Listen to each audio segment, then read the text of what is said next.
Hi friends, ఈ స్టోరీలోకి వెళ్ళే ముందు స్టోరీ కనుక మీకు నచ్చితే లైక్ చేయండి, కామెంట్ చేయండి, షేర్ చేయండి, సబ్స్క్రైబ్ చేసుకోవడం మాత్రం మర్చిపోకండి.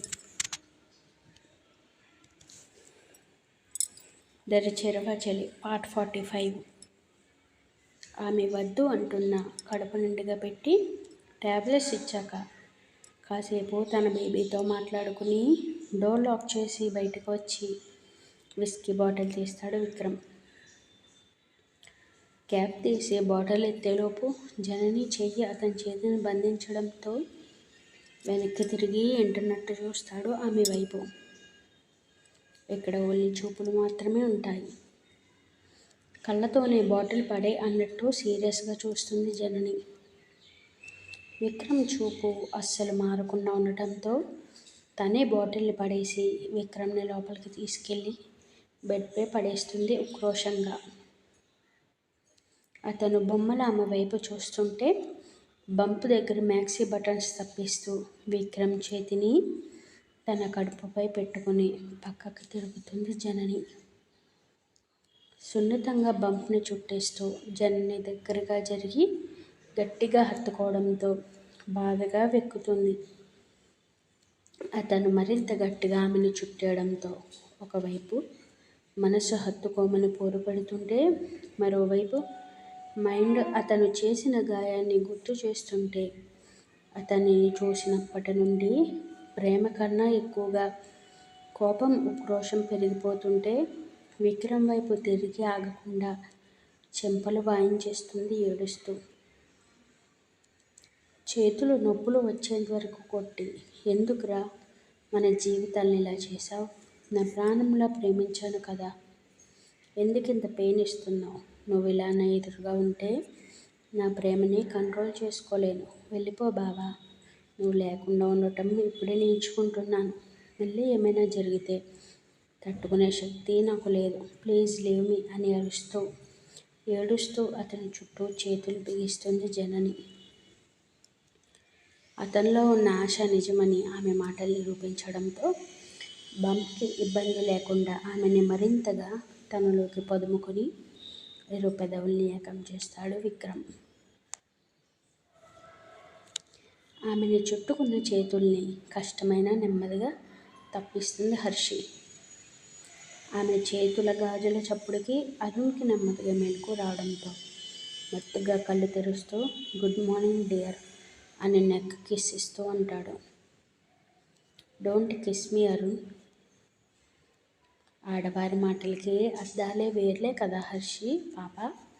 ఆమె చేతుల్ని ఇరువైపులా లాక్ చేస్తూ నెక్ని తన ఆధీనంలోకి తెచ్చుకుంటాడు అరుణ్. తడి పెదవుల ముద్రలు ఇస్తూనే చిరుపంటి ఘాట్లను పెడుతూ ఆమెలో తమకాన్ని రాజేస్తాడు నెమ్మదిగా.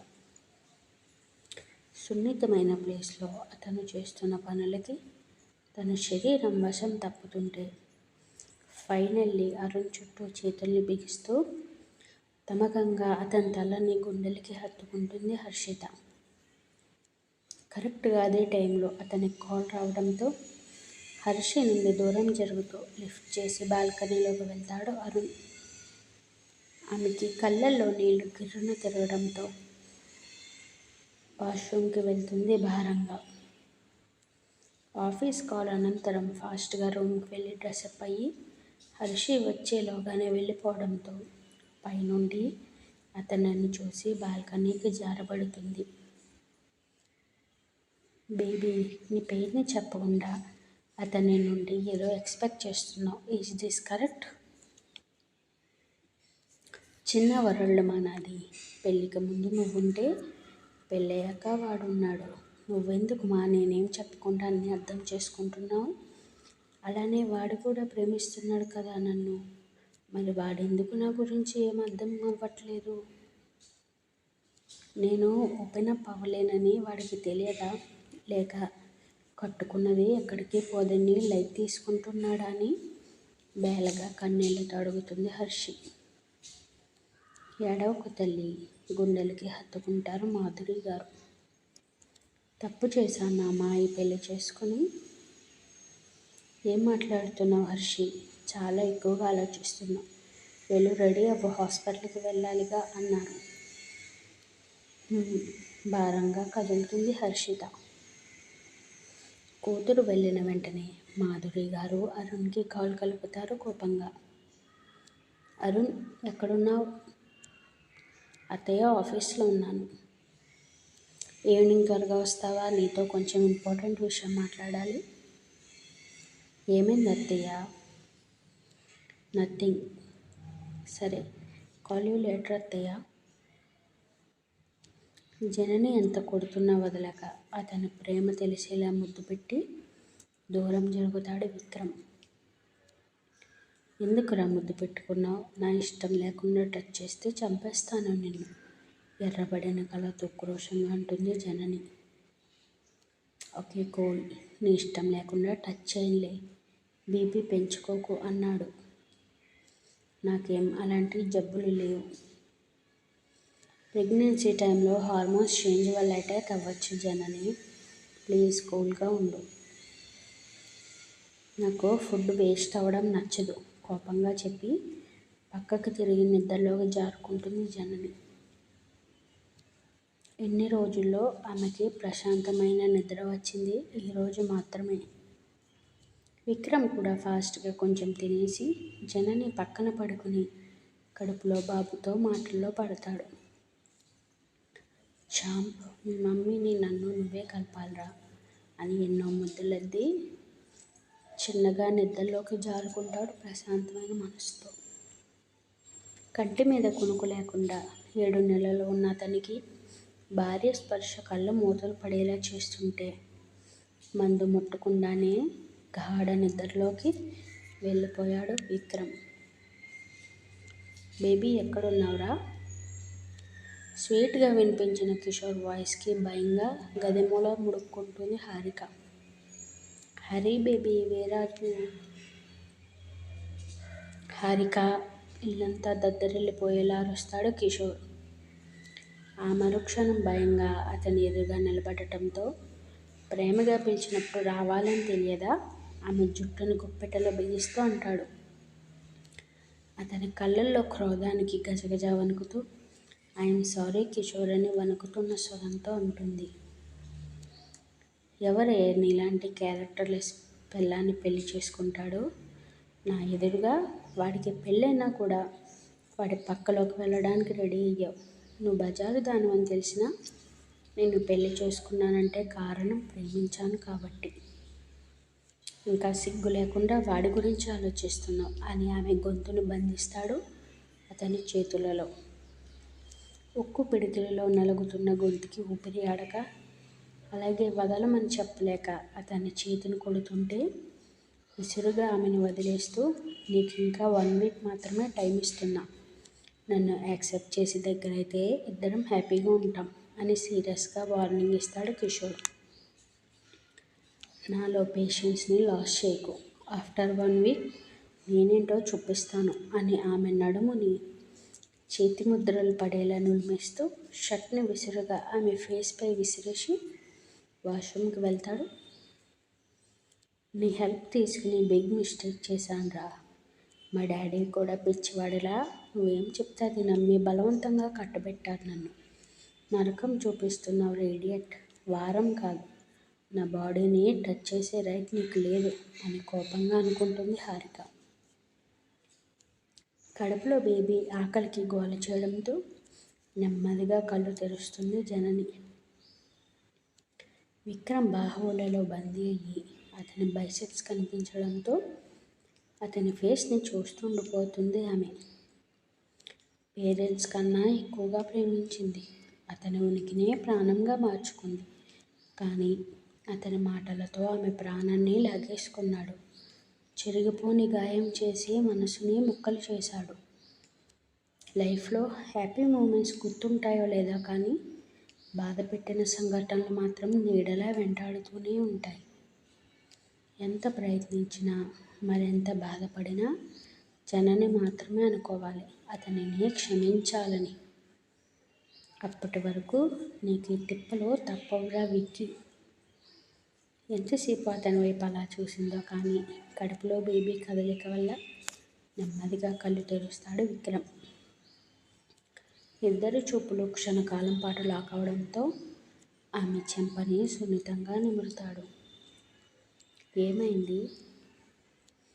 అతని వాయిస్కి తేరుకుంటూ ఆకలేస్తోందని లో వాయిస్తో చెప్పింది. క్రేవింగ్స్నా? విక్రమ్ నుండి దూరం జరిగి వంటింట్లోకి వెళ్తుంది జనని సమాధానం చెప్పకుండా. ఫ్రిడ్జ్లో ఉన్న బ్రెడ్ అండ్ పీనట్ బటర్ తీసుకుని చైర్లో కూర్చోవడంతో వెయిట్ జనని, నేను చేస్తానని ప్లేట్ తీసుకుని బటర్ అప్లై చేస్తాడు బ్రెడ్ స్లైసెస్కి. రెండు తినగానే ఆకలి తీరిపోవడంతో పెరట్లోకి వెళ్ళి చల్లటి గాలిని ఆస్వాదిస్తుంది ఆమె. బయట చలేస్తోంది జనని, కోల్డ్ చేస్తుంది. ఐ కేర్ మై సెల్ఫ్ అని విసుగ్గా చెప్పింది. ఒక్కసారి కూడా మన ఫ్యామిలీ గుర్తు రాలేదా నీకు? ఫ్యామిలీ అదొకటి ఉందా నాకు? విరక్తిగా చెప్పింది. మామ్కి హెల్త్ బాగాలేదు జనని. నాకంటూ ఎవరూ లేరు విక్రమ్ గారు. వీడికి మిమ్మల్ని దూరం చేసే హక్కు నాకు లేదు. అందుకే వీడెన్ని చేసినా సైలెంట్గా ఉంటున్నా. ఏ భావం లేకుండా చెప్పి రూమ్కి వెళ్ళిపోతుంది. ఎందుకే ఒక్కోసారి నీ మాటలతో భయపెడుతున్నావు? అసలు ఏం చేస్తే నువ్వు నార్మల్గా అవుతావు? మామ్ నీ గురించి తన హెల్త్ని నెగ్లెక్ట్ చేసుకుంటోంది అని ఆమెని ఎలా తీసుకువెళ్ళాలా అనే ఆలోచనలో పడతాడు విక్రమ్. అత్తయ్య, హర్షి ఇంకా రాలేదా? నో అరుణ్, ఆపరేషన్ ఉందంట. ఏదో మాట్లాడాలి అన్నారు. కాఫీ కప్స్ పట్టుకుని అతని ఎదురుగా కూర్చుంటారు ఆవిడ. దేని గురించి? హర్షి. హర్షి గురించా? ఆశ్చర్యంగా అన్నాడు. కొన్ని రోజుల నుండి నా కూతురు మూడీగా ఉంటుంది. రీజన్ ఏంటో తెలుసా నీకు? అడిగినా చెప్పట్లేదు అత్తయ్య. ఇక నాకెలా తెలుస్తుంది? హర్షి గురించి నీకేం అర్థం కాలేదా అరుణ్? తన బిహేవియర్తో పిచ్చిలేస్తోంది నాకు. నువ్వు అసలు నా కూతుర్ని లవ్ చేసావా అరుణ్ అని సీరియస్గా అడుగుతారు మాధురి గారు. అత్తయ్య, దాని బాధ నీతో చెప్పుకోలేక ఎంత పైన తీసుకుంటుందో తెలుసా? బాధ? షాకింగ్గా అడుగుతాడు అరుణ్. ఏ భార్య అయినా భర్త నుండి ఒకటే కోరుకుంటుంది అరుణ్, సరదాగా మాట్లాడాలని, అల్లరి చేయాలని, తన భర్త కేరింగ్ చేయాలని. బట్ నువ్వు అసలు 10 నిమిషాలు కూడా తనతో టైం స్పెండ్ చేస్తున్నావా అసలు? హెవీ వర్క్ అత్తయ్య. అండ్ జనని ఒకవైపు కదా అరుణ్. జనని ఏ తప్పైతే చేస్తుందో నువ్వు కూడా అదే తప్పు చేస్తున్నావు. తన గురించి ఆలోచిస్తూ నా కూతుర్ని బాధ పెడుతున్నావు. నీ మీద ప్రేమతో దానిలో అదే బాధపడుతూ నేను హ్యాపీగా ఉంచాలి అనుకుంటోంది. బట్ ఒక తల్లిగా నా కూతురు నీ వల్ల ఏడుస్తుంటే నేను అది యాక్సెప్ట్ చేయలేను. అందుకే నేను ఒక నిర్ణయం తీసుకున్నానని చెప్పారు. కంగారుగా ఆవిడ వైపు చూస్తాడు అరుణ్. కొన్ని రోజులు హర్షి నా దగ్గరే ఉంటుంది. నువ్వు నా ఇంటికి రావడానికి వీల్లేదు. తనని ప్రశాంతంగా వదిలే కొన్ని రోజులు అని స్థిరంగా చెప్పారు. ఒక తల్లిగా మీరు ఇలా మాట్లాడడం కరెక్ట్ కాదు అత్తయ్య. నా జాబ్ ఏంటో మీకు తెలుసు కదా. జాబ్ ఒకటే కాదు కదా అరుణ్, ఫ్యామిలీ కూడా ఇంపార్టెంట్ అంటున్నా. మీ అమ్మాయి నన్ను అర్థం చేసుకున్నది ఇంతేనా అని ఉక్రోషంగా అరుస్తాడు. అతని కోపానికి బొమ్మలా మారిపోయారు మాధురి గారు. చెప్పండి అత్తయ్య, మీ అమ్మాయి కూడా తిరిగి మరీ ప్రపోజ్ చేసింది, నాకు పెళ్లి చేసుకుంది. ఇంతేనా తను నన్ను అర్థం చేసుకుంది? తనది ఓపెన్ అయ్యే నేచర్ కాకపోయినా నువ్వెక్కడ పిచ్చోడు అయిపోతావు అని తన లవ్ని ఎక్స్ప్రెస్ చేసింది బాబు. ఎందుకు నిన్నంత ప్రేమించిందో తెలియదు. బట్ ఇంకా దానిని ఏడిపించుకో. భార్య భర్తల ప్రేమ సంపూర్ణమయ్యేది కలయికతోనే బాబు. ఎప్పటికైనా ఇద్దరు సంతోషంగా ఉండండి. గ్రేట్, మీరు తప్పు మొత్తం నాదే అంటున్నారు. నాకు ఈ టెన్షన్లో హర్షికి దగ్గర అవడం ఇష్టం లేదు అత్తయ్య, సీరియస్గా చెప్పి డోర్ ఓపెన్ చేస్తాడు అరుణ్. ఎదురుగా ఉన్న హర్షి పరిస్థితి ఆ రోజు తెల్లారడంతో ఉదయాన్నే ఇంటి నుండి కాల్ వస్తుంది విక్రమ్కి. Hi daddy. జనని ఎలా ఉందిరా? Fine daddy. మామ్ ఎలా ఉంది? ఫిజియో జరుగుతోంది విక్కీ. ఇంకా 6 months టైం ఉంది. మీ మామ్ కాల్ చేస్తుందిరా, ఒకసారి వీడియో కాల్ చేయి. వెయిట్ డాడీ అని జనని రూమ్లో కనిపించకపోవడంతో పెరట్లోకి వెళ్ళి వీడియో కాల్ చేస్తాడు విక్రమ్. మామ్, ఎందుకు ఏడుస్తున్నావు? జనని చూపించు కన్నా. తను మిమ్మల్ని చూడటానికి ఇష్టపడట్లేదు మా అని మనసులో అనుకుంటూ, జున్ను వాష్రూమ్లో ఉంది మమ్మీ, ఇంకో 5 daysలో మన ఇంటికి తీసుకొస్తాను అని కాసేపు కాల్ మాట్లాడి కట్ చేసి వెనక్కి తిరుగుతాడు విక్రమ్. ఎదురుగా జనని కనిపిస్తుంటే ఇంకా ఉంది. Thanks for watching.